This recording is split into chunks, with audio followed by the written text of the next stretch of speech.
In this case, there were as I mentioned, there are three guidelines where whether or not the suspect, the first of which was whether or not the suspect was free to leave. Again, based on a circumstances case, we can't actually know if they were free to leave. However, all the actions of the police officers would indicate that they had no intent to force Ms. Vega to stay if she had requested to leave, which she never actually did.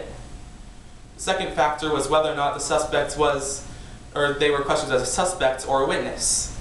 And yet, it is true that Ms. Vega was questioned as a suspect.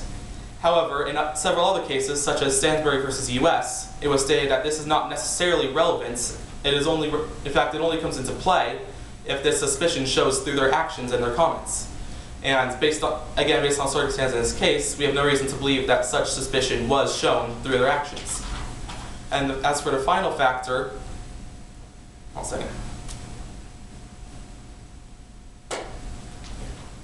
Okay. Whether or not they were informed to leave. Oh yeah, whether the officers were confrontational or accusatory. Okay.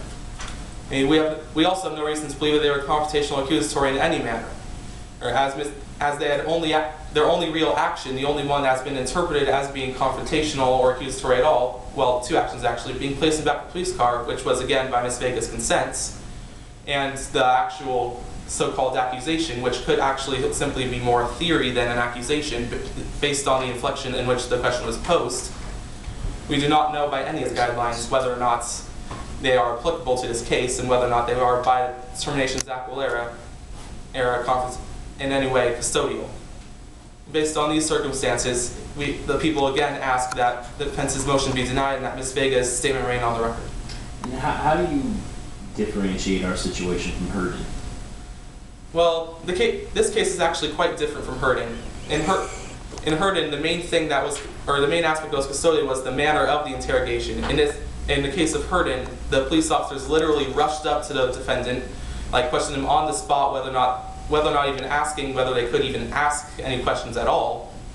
I'll immediately pose a question whether or not, or immediately pose an accusation to the defendant in this case. However, in this case, Ms. Vega was not questioned in an intimidating manner whatsoever. So that would I say be the main difference between this case and the case of Herndon. All right, thank you.